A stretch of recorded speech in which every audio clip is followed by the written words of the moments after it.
సమయాన్ని పోనీయకుండా చాలా విలువైన సమయానికి వచ్చినాం. సమయాన్ని సేవకులకు అప్పగిస్తాను.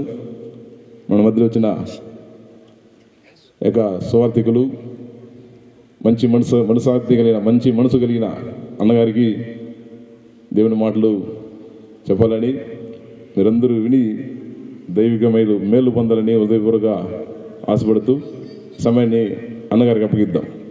అందరూ చెప్పలు తట్టి దేవుని మహిమ పడతాం సేవకుల్ని బట్టి. Praise the Lord. ఎందుకు పనికిరాని వాడని, ఎన్నిక లేని వాడని, అందరూ త్రోసివేసిన వాడని, ఆయనను నన్ను ప్రేమించి ఇక్కడి వరకు నడిపించిన దేవాది దేవుడైన యేసయ్యకే సమస్త మహిమ ఘనత ప్రభావములు కలుగును గాక. నాకు ఈ అవకాశం ఇచ్చినటువంటి సంతోష్ బ్రదర్కి ప్రేమపూర్వకమైన వందనాలు. అట్లాగే ఈ చిన్న బేతేలు ప్రార్థనా మందిరం పాస్టర్ గారికి మరియు వాళ్ళ కుటుంబ సభ్యులకి మరియు వాళ్ళ సంఘస్థులకు కూడా నా హృదయపూర్వకమైన పేరు వందనాలు. అట్లాగే కూడి వచ్చిన దైవజనులందరికీ కూడా పేరున నా హృదయపూర్వకమైన వందనాలు. మీ అందరికీ కూడా నా హృదయపూర్వకమైన వందనాలు. మీరు నా సాక్ష్యాన్ని తెలుసుకోవాలి అన్నా, నేను ఇంకొన్ని రోజులు సేవ చేయాలి అన్నా, దయచేసి ఆ లైవ్ ఆపితే ఇంకొన్ని రోజులు ఎక్కువ సేవ చేయొచ్చు. ఏమనుకోవద్దు, నాది కొంచెం పచ్చిగా ఉంటుంది.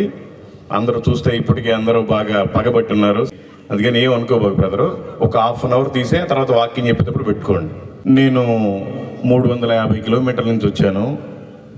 నా కారులో నా డబ్బులతోటే నేను డీజిల్ పంపించుకొని వచ్చాను.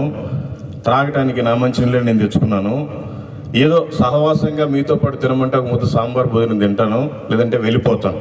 యేసు నామములో ₹1 కూడా కానుక తీసుకోండి. నా పరిచర్య అలాంటిది. నేను ఉచితంగా రక్షణ పొందుకున్నాను. నేను ఉచితంగానే దేవుని సువార్తను ప్రకటిస్తాను. నా పేరు మల్లికార్జునరావు. నేను ఒక హైందవ కుటుంబంలో జన్మించాను. నాకు భార్య, 2 పిల్లలు, అక్క, చెల్లి, తల్లిదండ్రులు ఉన్నారు. నేను ఒక హిందువుని. ఇప్పటికి కూడా నేను క్రిస్టియన్ కాదు, నేను హిందువుని. నేను పాస్టర్ని కూడా కాదు, జస్ట్ మీలాగే ఒక విశ్వాసం. నేను 4 సార్లు అయ్యప్ప మాల వేసుకున్నాను. 18 సార్లు తిరుపతి వెళ్ళి గుండు చేయించుకున్నాను.